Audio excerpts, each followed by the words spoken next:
Okay, fine. You want to watch more autistic shit? Let's watch Joe Rogan and Joe and Matt Walsh disagree over gay marriage. This is what you want? This is what you want? Fine. Are you not entertained? Are you not entertained? Let's talk about gay marriage. Why did Andrew come out? Okay, what? Are you not entertained? The Joe Rogan Experience. I think of marriage is a certain thing, which is the context for chat WO gay marriage, for procreation, for the building of the nuclear family. What about people that get married that don't have kids? Are you opposed to that? What if they get married, they decide, you know what, we don't need kids, I'm going to get fixed, you get your tubes tied, let's travel the world? Well, what do you mean am I opposed to it? I mean, I think that that every married couple should be open to life. But what if they don't want to? Are you opposed to them being married? If marriage is only for procreation and to bond a family together, what about people that are deeply in love that never want to have children? I don't think it's not only procreation, but that is one of the fundamental definitional aspects of it. Of course, there's more to marriage just than that. Is Joe Rogan a lib? What about people that are infertile? They fall in love and they realize that they can have babies and they don't really necessarily want to adopt. Is that okay for them to be married? Because then by definition, marriage falls into a completely different thing, because then it's a bond of love. It's a union of love. Sure. I mean, that doesn't change the nature of marriage, though. It's a little bit like I say that what's the definition of a woman? Well, a woman is someone who by her nature can conceive children in her womb and bear children. And then the response is always, well, what about women who are infertile? Does that destroy your definition of woman? And it doesn't, because it's still a woman's nature to bear children. Not every woman will, and there will be disease and infertility and old age and all these things that will preclude that. But it's still of her nature to do so. And I would say the same thing for marriage. I mean, it is natural in a marriage for procreation to occur. It's not always going to happen in reality, though. But that's still one of the natural functions of marriage. And married couples who can't conceive children, there are other ways to be parents, like adoption, for example. If they want to. Right. Sure. But if people want to be married and don't want to ever have children, are you opposed to them being married? Well, I wouldn't advocate a law that would prevent it. But would it change the definition of what their marriage is to you because they don't want to have a family? They just want to have a loving bond? I think this would be a couple that is rejecting one of the fundamental aspects of marriage, and that they should be open to life. I would hope that in the future they would be, but isn't that just a personal choice? I mean, you can have a very fulfilling life if you just follow your pursuits and your dreams and your interests, and you find someone that shares those interests with you and you share time together. It's very fulfilling and loving. Yeah, it's a personal choice, and that I swear to God, I got the funniest shot on the internet. I'm not advocating for like a law that says that you if you're married you have to have X number of kids. Can I watch something for 5 minutes before you guys say some schizo shit? Jesus Christ! But then why are you opposed to two gay people doing that? Well, because again, it's not about choice. It's about what this institution, marriage is an institution, and what is it, and what purpose does it serve? And I do not agree with tearing down or changing this definition, especially because the people who have changed the definition haven't come up with a new one. So they say, well, that's not what marriage is. So for thousands of years, we said marriage is the procreative union. And then we had the other side that came along and said, well, it's not that. Okay, well then, like, what is it exactly? And I know you said, well, it's people. This is why I took the chat off the screen. You guys are literally autistic. Who love each other. Two people love each other. Well, but then why two people? Why do they have to love each other? All these kinds of questions. You get into what if they're in the same family? What if brothers and sisters want to marry? And I know every time that comes up, the advocates for gay marriage will say, well, that's a slippery slope argument. That's a fallacious. But it's actually not. It's like we're trying to get to what do you even think this institution is now, since you've rejected out what we were saying it was. And I've never found a compelling definition. And any definition offered, it's like, well, what's even the point then? Why do we even need this now? I just don't see how a gay marriage in any way damages a straight marriage. I don't see it at all. Let him get married. I don't give a fuck, bro. Just let him go ahead. It doesn't make any sense to me. It just seems to me that people want to be. Look, if you wanted to look at logic, especially in our modern society, which is pretty fucked when it comes to relationships, it's somewhere in the neighborhood of 50% of all marriages end in divorce anyway. They don't make it. You know, I don't know if anything would damage marriage and damage the institution of marriage is the option of divorce. I don't think gay people and gay people getting married in any way, shape, or form changes a bond that you have with your wife. It's just called marriage. It's a human invented thing. If we decide that gay people can get married too, I just don't see how it damages anything. I don't think it tears down the definition of marriage in any way. It just opens up the possibility that people who are gay won't be discriminated against. Yeah, I don't think that a gay couple existing directly impacts. You know, there's a gay couple and wherever, and I'm with my wife in our house. Like obviously, Right. there's not. But I'm not talking about on the individual level. I'm talking about on the societal level. Right. I would agree that divorce, especially this no-fault divorce, rampant divorce. I don't think it's as high as 50%. I know that's often quoted. I'm not sure where that comes from, but it is high. It's too high. And Chris Rock has a great joke about that. He said those are just the people with the courage to get out. It's like, how many cowards stay? Thank you for the 20 embroidery kids. SNEAKO, when are you going to come out with some merch? I'm working on it too. I want to re-release the Stone Ape Theory. This one, I really like that. Actually, I got that idea from Joe. I tagged you on Locals. It's a hoodie with a reflective hat transfer. I'll check that out. A reflective heat transfer on Locals. Locals, that's where I upload all my streams. Shout out to you. Another 20, big 20 from Limited AK. I just got a new computer and I want to join HU or SNEAKO's Creativity Kit. IDK, which one to join? Well, in the Creativity Kit, you get 3 calls a week and you can talk to me directly. And there's a network full of people who are like-minded like you. I don't see another course that has 3 calls a week like that. So in my opinion, the Creativity Kit. But it's also true that the advocates for what we call now traditional marriage, which I just call marriage, but the advocates for traditional marriage put themselves at a disadvantage by especially in the churches, like allowing this rampant divorce to occur. And then you've already sort of given up on some marriage is supposed to be monogamous and permanent, as well as procreative. Well, you've given up monogamy and permanence, and so now it's not. That's 2 of the 3 legs gone, and so now this assault was waged on the procreative part of it, and it was difficult to withstand it because the institution had already been weakened. So I agree with you there, but my answer to that is to try to reinforce what marriage is, not to just give up on it entirely. And I still think you're left with this question of, like, if marriage is not what I'm saying it is, then why do we even need it? What's the point? I mean, you're saying it's a man-made institution. Yes. But you're also, like, the way that you're presenting it, it's a totally meaningless institution. So No. they don't need it at all. No, it's not meaningless. It's because it means something to the people that get married. So it's just a subjective, symbolic thing. I mean, what? Yeah.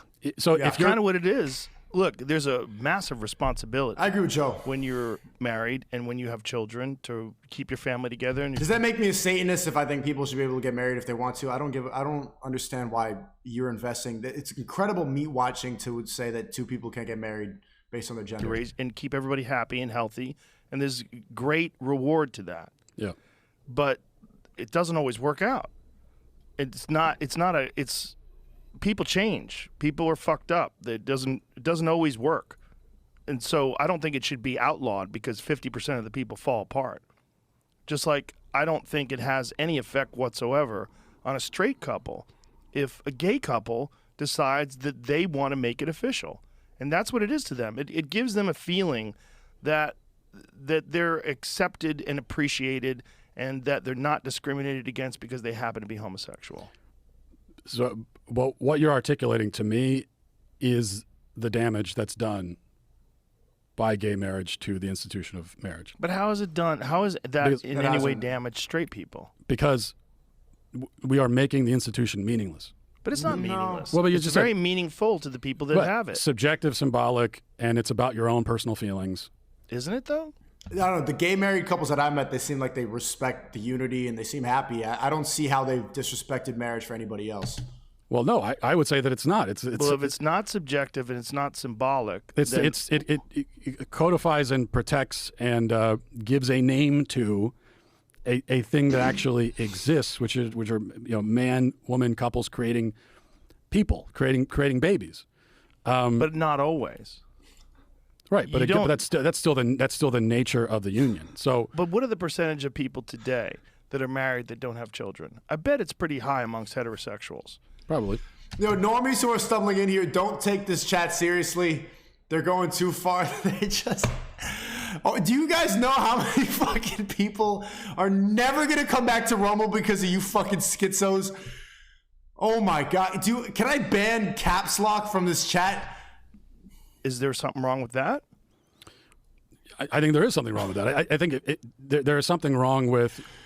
They're being ironic. Normies who stumble in from TikTok, they're trolling you right now. All right? They want you to be reactionary.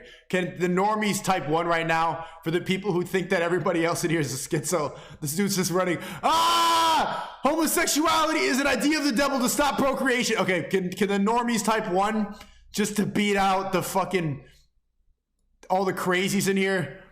Getting married and saying, we're not gonna have any kids at all. But why is there something wrong with that? If someone's personal choice, why is it wrong that two people are like, I am deeply committed to work and I don't want to sacrifice any of my career and I don't want to ruin a kid because I'm constantly at the office. But that's no type 1. It's type 1 if you're a regular person. Where I get deep satisfaction and that's what I'm focused on.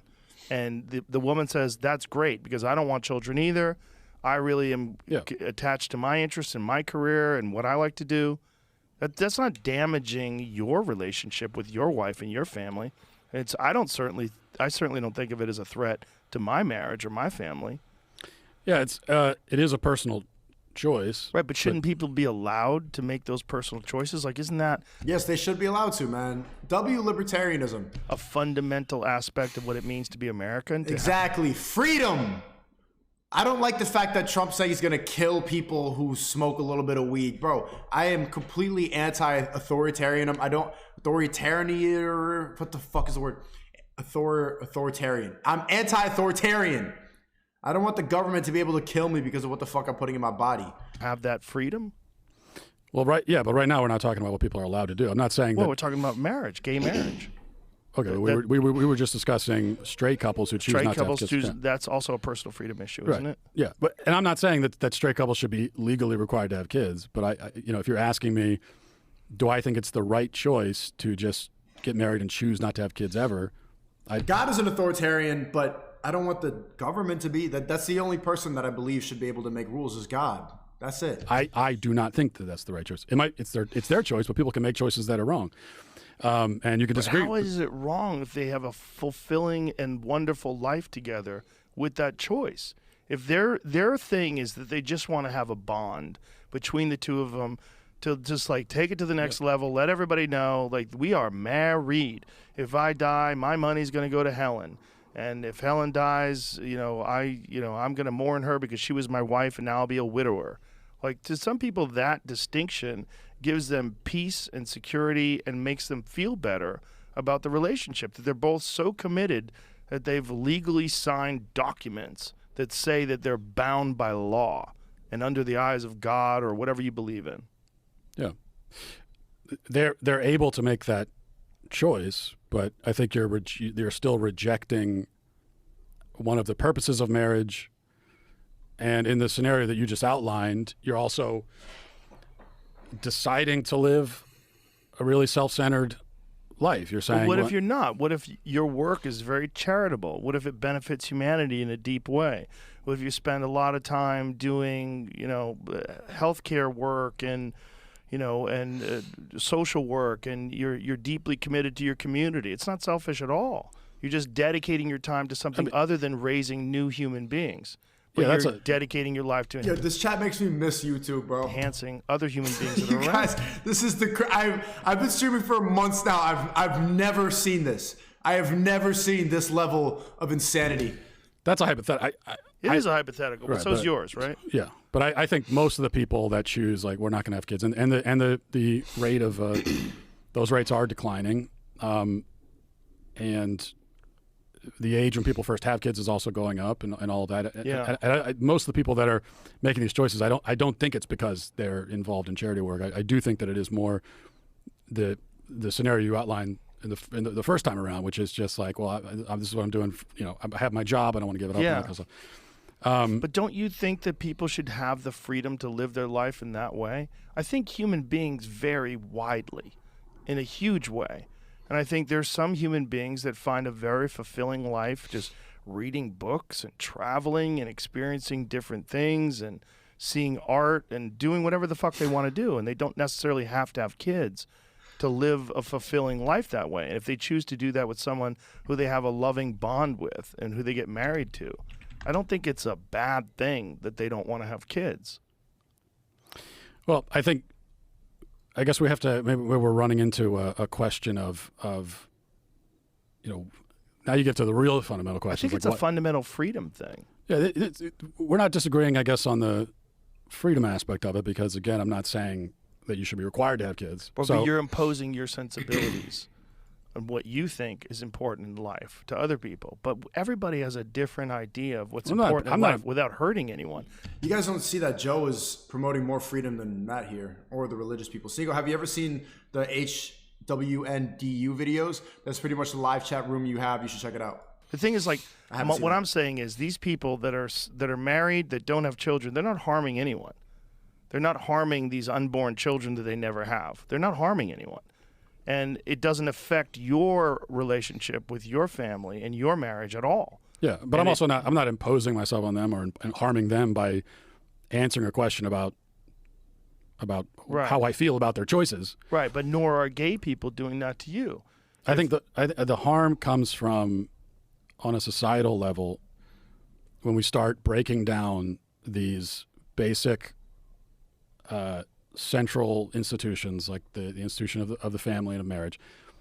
That's where the harm comes from. And the more that people believe, the more that we build a society where it's believed that marriage is objectively meaningless, right? It's entirely subjective. It's just about making you feel better. Love. Can marriage be about love? The more that we build a society like that, I think that's where the harm comes in. The worse it is, and people are going to reject marriage, and that means more. Fewer kids are being born. Also, more kids are being born in a context where they don't have that stable family structure. So the harm definitely comes. It may not be this immediate, connect the dots thing, but and we can already see that. Okay, that was a little bit boring.